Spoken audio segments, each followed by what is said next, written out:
Hey guys, how's it going? Before we start, there's something I have to tell you. Never lose hope, because that's something that keeps you going no matter what.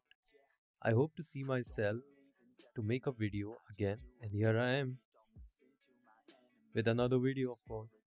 Okay, so there's nothing more for me to talk about on this and all that.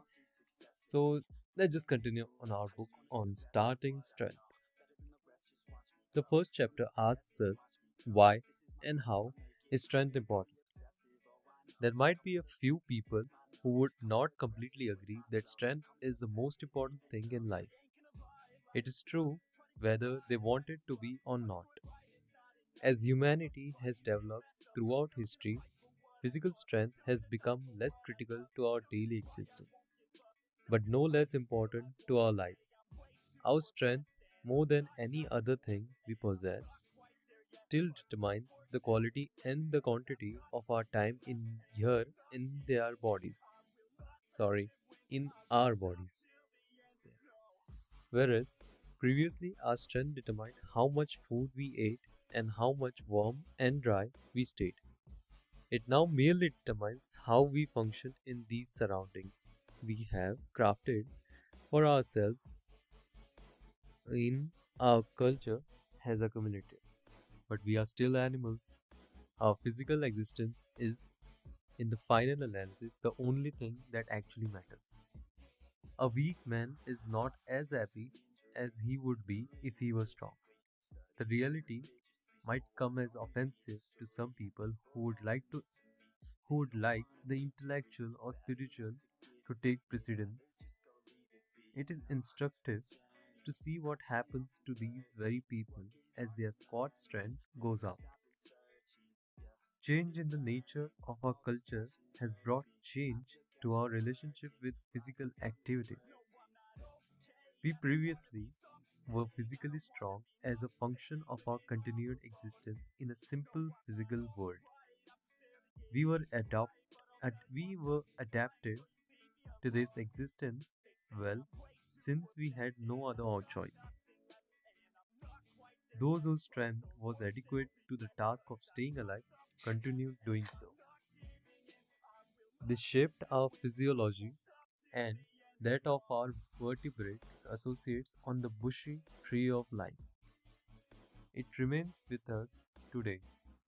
The relatively recent innovation known as division of labor is not so remote that our genetic composition has had time to adapt again.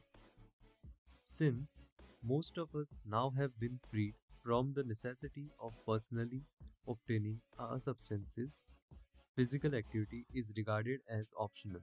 Indeed, it is from the standpoint of immediate necessity, but the reality of millions of years of adaptation of the ruggedly physical existence will not just go away because desks were invented. Like it or not, we remain the possessors of potentially strong muscle, bone, sinew, nerve, and these hard won commodities demand our attention.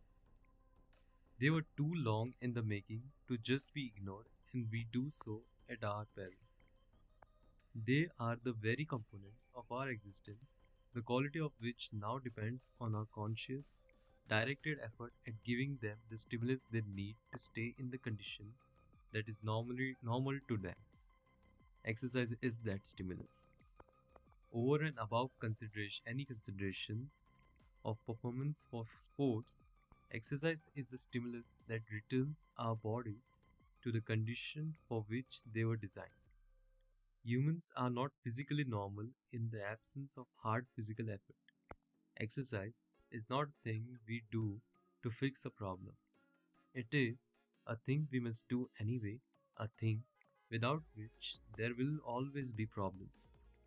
Exercise is the thing we must do to replicate the conditions under which our physiology was and still is adapted, the conditions under which we are physically normal. In other words, exercise is substitute caveman activity, the thing we need to make our bodies and in fact our minds normal in the 21st century. And merely normal for most worthwhile humans is not good enough. And athletes decision to begin a strength training program may be motivated by a desire to join a team sport that requires it, or it might be for more personal reasons. Many individuals feel that their strength is inadequate or could be improved beyond what it is without the carrot of team membership. It is for those people who find themselves in the position that this book is intended.